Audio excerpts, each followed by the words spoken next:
Hi guys, it's Angie with Fun Endeavors Tie-Dye Lab. Today I'm going to tie-dye a wide leg jumpsuit.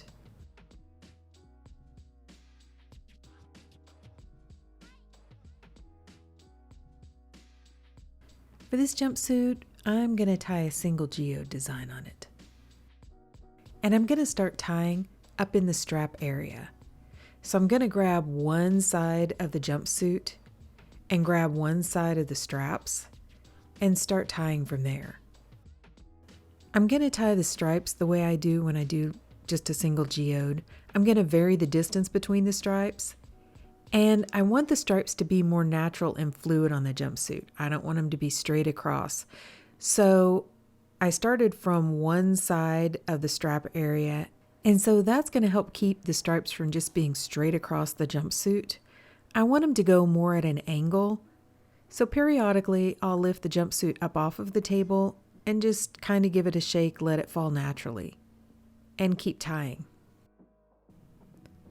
By the way, when I soaked this jumpsuit in soda ash, it does have a couple of little metal things on the strap, so I didn't let it soak for any more than about 20 to 30 minutes.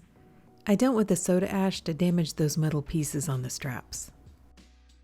I bought this jumpsuit off of Amazon, and it was listed as being 100% cotton, so I only purchased one of them because you know how it goes when you buy something from Amazon. Sometimes it says it's one thing, but it really isn't.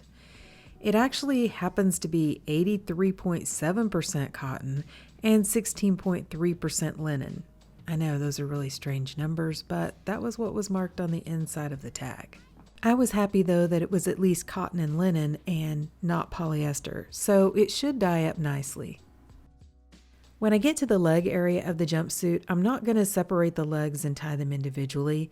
I'm going to go ahead and tie them together.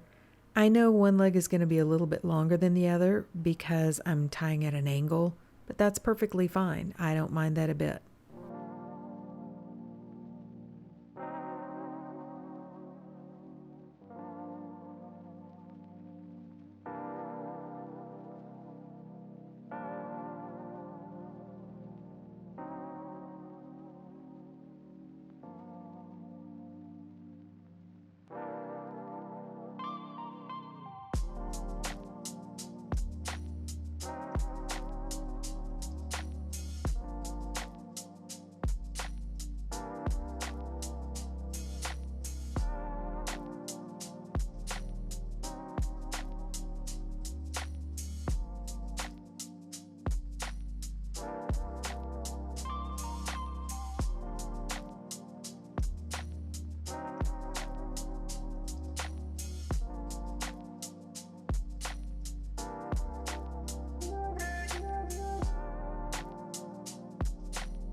I'm going to dye this jumpsuit a variety of gray and purple shades of dye. and I want it to have a softer feel. So I'm actually going to add the dye over the top of the ice. To do that, I've placed my jumpsuit down inside of a metal colander, and I have the colander over a plastic container. It's not sitting down in the container, so it's not going to process in the muck. The muck, which is the runoff from the melting ice and dye, is going to run down below into the container. Then I covered the jumpsuit with a layer of ice. I'm going to randomly place the dye colors over the top of the ice. And because I'm using quite a few dye colors, I'm not going to use a whole lot of each individual color. I'm going to use silver lining, brushed steel, charcoal gray, gunmetal gray, timber wolf, ultraviolet, deep purple, and eggplant, which are all Dharma colors. I'm also going to use dusty purple, which is a pro-chemical color, and vintage purple, which is a dye spin color. And since I'm using powdered dyes and they're not mixed into a liquid form, I'm wearing my respirator for this entire process. It's important to protect your lungs because inhaling these dyes is not good for you. They can cause dye allergies and other issues. So anytime I mess with dyes in a powdered form or any other chemicals like soda ash, I always wear my respirator. Mine is a P100 respirator, which I purchased from Amazon.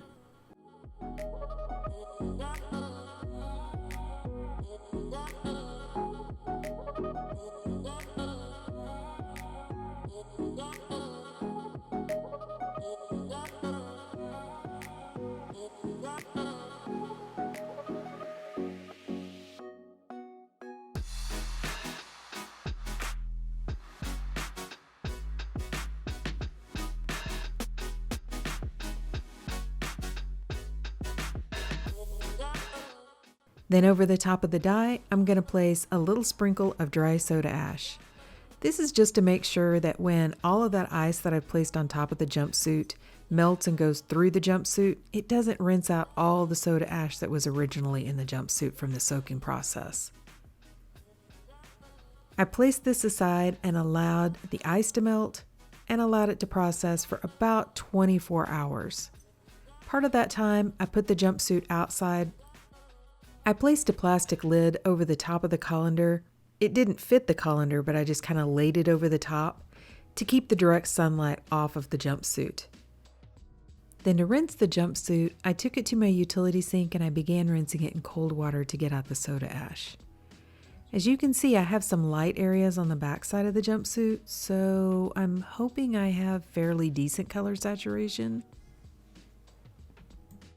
I untied the jumpsuit and then I warmed the water up to hot and continued rinsing to rinse out the excess dye that didn't bond with the fabric. I've sped the video up for this process and it would be really nice if it actually went this fast. It takes a while to unwrap these things. I continued rinsing until the water was running almost clear, and then I put the jumpsuit along with some Dharma's textile detergent into my washing machine and washed it using a hot water cycle.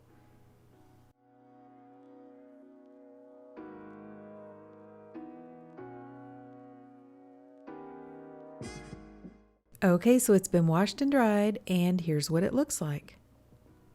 What do you guys think? I think it's really pretty. I love the softness of it, which was what I was going for. I wanted something that wasn't real harsh, and I'm really happy with that look. I was a little concerned with the backside of the jumpsuit, whether or not I had good color saturation, but I do. There are a few spotty areas, but I think that just adds to the softness of the jumpsuit. I like the purple and the gray colors together on this jumpsuit as well. I think they just really flow together nicely. And it's always amazing to me how even when you place the colors randomly over the top of the ice, the colors seem to find the different sinew channels or sections, and it's kind of one color in each section. I think that's just kind of really bizarre. I mean, some of the colors may overlap in the sections, but it kind of looks like it's just one color in each section. I love the color splits in this jumpsuit as well. Grays are usually really good to have cool color splits, and they didn't disappoint on this one either. The color splits are not crazy. I mean, there are a few kind of greenish colors, and I think that looks really cool. By the way, the dusty purple also splits green. It actually looks green in the container. I like the lines being more diagonal on the jumpsuit as well. They do even up a little bit more the further it goes down the jumpsuit. By even up, I mean they get a little less diagonal and a little more straight across, but they are still diagonal enough that I think it's going to be flattering to wear. It's hard to see them in the photograph, but there are pockets on this jumpsuit too. So I'm really excited with the way this one turned out. I think it looks gorgeous, and I'm happy with the jumpsuit in general. I think it dyed up really nicely, and even though it wasn't 100% cotton, thankfully it was a cotton and linen blend. But what do you guys think? Drop me some comments down below and let me know. And if you've enjoyed watching me make the jumpsuit, I sure would appreciate it if you would like the video and subscribe to my YouTube channel. Thank you all for watching, and I hope you have a great day.